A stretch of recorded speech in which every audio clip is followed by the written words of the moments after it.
Howdy, folks. Welcome back to your favorite survival channel. Today, we're diving into something a bit different, something that will help us gauge our readiness for those unpredictable, life-altering SHTF, or when the shit hits the fan scenarios. You see, preparedness is not just about stockpiling food and water, or knowing how to start a fire. It's a comprehensive approach that covers all aspects of survival, from security and defense to sanitation and communication. That's why we've put together a detailed self-assessment test to help you evaluate your preparedness for various emergencies. This isn't about scaring you, but about making sure you're as ready as can be. Because when it comes to survival, there's no such thing as being over-prepared. So, sit tight as we delve into the nitty-gritty of assessing your readiness. Let's find out just how prepared you are for when the unexpected becomes your reality. First things first, let's understand the structure of this self-assessment test. Now, the test is divided into 8 categories, each with its own set of questions. These categories cover a wide range of survival aspects, such as food and water, shelter and environment, security and defense, health and sanitation, energy and utilities, communication, and skills and knowledge. In each category, you'll find questions that pertain to that specific area of preparedness. For instance, under the food and water category, you'll answer questions about your food supply, water source, and your ability to procure and purify water. Each category is designed to gauge your readiness in a particular survival facet. Now let's talk about the rating system. Each question in the test is to be rated on a scale from 1 to 5. 1 indicates you're not prepared in that area at all, while 5 means you're fully prepared. For example, if you have a year's supply of food stored up, you might rate yourself a 5 in that question. But if you've never considered where your water might come from in an emergency, you'd rate yourself a 1 for that question. This rating system is designed to give you a clear understanding of where your strengths and weaknesses lie in your preparedness plans. It's crucial to be honest with yourself when rating your answers. The aim here isn't to achieve a perfect score, but to identify areas where you need to improve. It's also important to remember that this is a self-assessment. No one is grading you. There's no pass or fail. This is about understanding your readiness and making improvements where necessary. So don't be too hard on yourself if you find areas where you're lacking. That's the whole point of this exercise. Remember, honesty is key here. The more accurate your answers, the better you can prepare. And with that, let's dive into the self-assessment questions in our next segment. Now we dive into the heart of the matter, the self-assessment questions. These are designed to help you gauge your level of readiness for any SHTF scenarios. Let's start with food and water. The first question to ask yourself is, how many months of food supply do you have stored? It's not just about having a pantry full of canned goods. Consider variety, nutritional value, and shelf life of your stored food. Second, do you have a reliable water source and storage system? In a crisis, a steady supply of clean water is vital. Lastly, can you procure and purify water without modern utilities? This could be through wells, rainwater collection, or purification tablets. Moving on to shelter and environment. Is your primary residence fortified against severe weather or intrusions? It's about more than just a sturdy roof over your head. Think about insulation, reinforcement, and security measures. Next, do you have a secondary shelter or bug-out location? This could be a cabin in the woods, a bunker, or even a well-stocked RV. Lastly, are your shelters equipped with necessary survival tools and supplies? These could range from basic tools like hammers and saws to more specialized gear like water filters and fire starters. Next up, security and defense. Do you have security measures in place to protect your resources? This could include locks, alarms, and surveillance systems. Are you trained in self-defense or firearms? Knowing how to protect yourself and your loved ones is crucial in a crisis. Lastly, do you have a community or network for mutual assistance in emergencies? This could be a neighborhood watch, a group of like-minded preppers, or a local survivalist club. Now, let's talk about health and sanitation. Is there a first aid kit in your home? And do you know how to use it? Basic medical knowledge can save lives when professional help is not available. Have you stored necessary medications and hygiene supplies? This includes prescription drugs, over-the-counter remedies, and sanitary products. Lastly, do you have a sustainable plan for managing waste and preventing disease?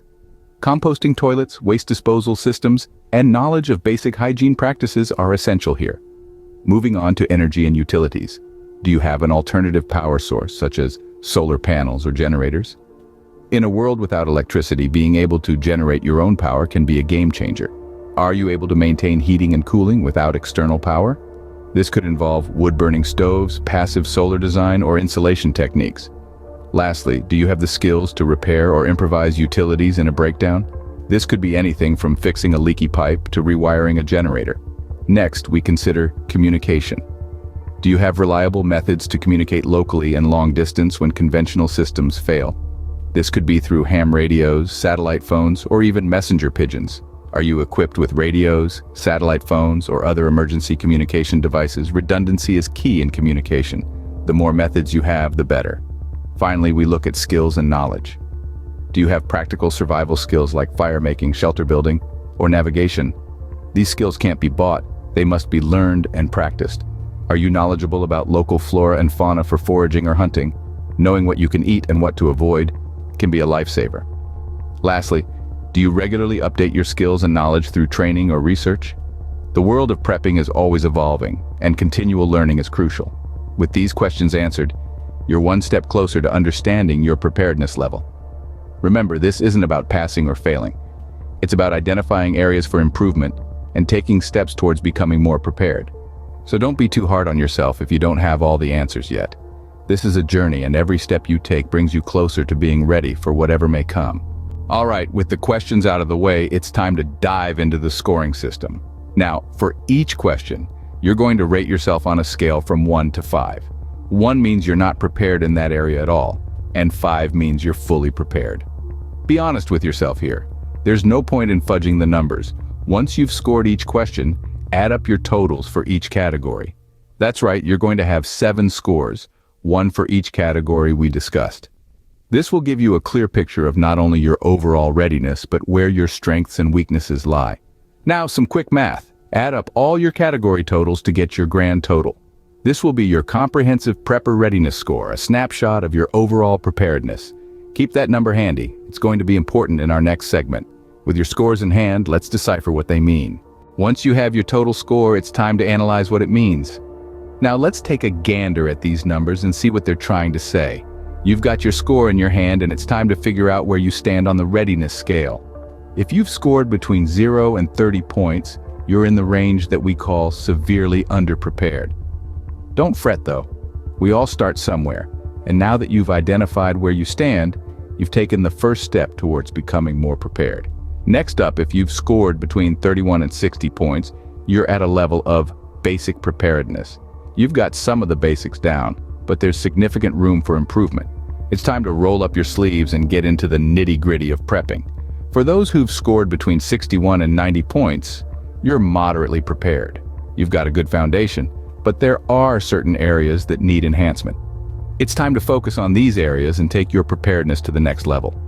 If you've managed to score between 91 and 120 points, give yourself a pat on the back. You're well prepared. You've done a commendable job, but it's crucial to maintain and continually improve your readiness. And finally, if you've scored between 121 and 150 points, you're exceptionally prepared. You're ready for most scenarios that may come your way. But remember, preparedness is a journey, not a destination. There's always more to learn and ways to better your readiness. So, there you have it. No matter where you fall on the scale, the key takeaway here is awareness. Knowing where you stand is the first step towards enhancing your preparedness. Remember, this is just a starting point. There's always room for improvement. Now that you know where you stand, let's talk about how you can improve. Improving your readiness isn't about becoming a survivalist overnight. It's about taking small, consistent steps towards a more secure future. Let's dive into some strategies that can help you bolster your preparedness. Firstly, if your food and water scores were low, start by building a 3-day supply. Once that's accomplished, gradually work towards a 2-week supply, and eventually a few months' worth. Remember, variety is key. It's not just about canned beans and rice. Consider different types of food that have a long shelf life. For shelter and environment, consider practical improvements to your residence.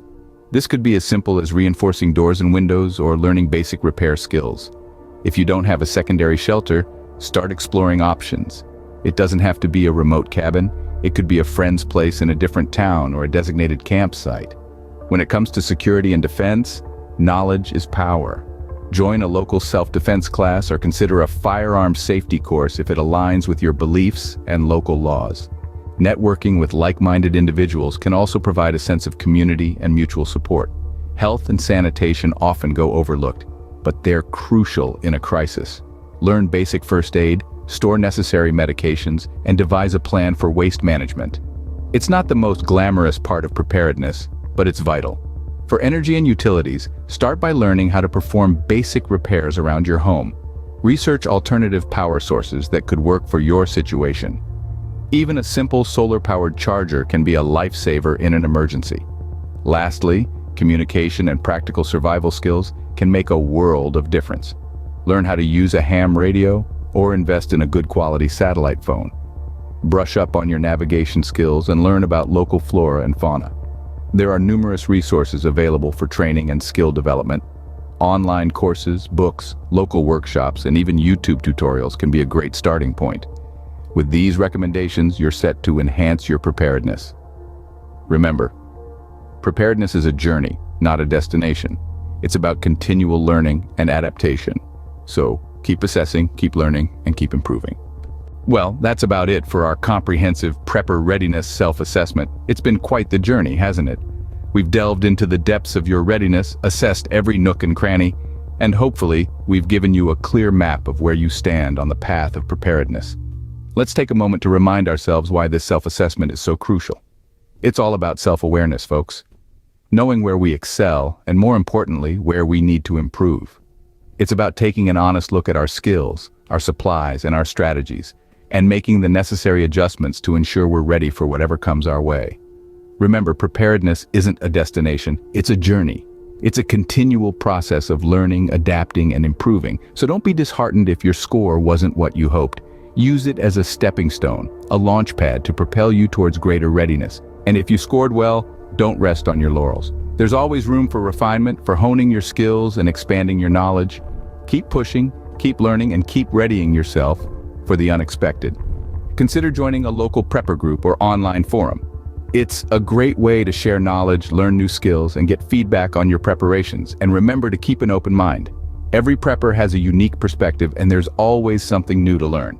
So there you have it, folks. A comprehensive guide to assessing your readiness for when things go sideways. We hope it's been enlightening, and more importantly, we hope it helps you on your preparedness journey. Don't forget to like, subscribe, and share this video for more preparedness content. And let us know your scores and preparation tips in the comments below. Until next time, stay safe and stay ready.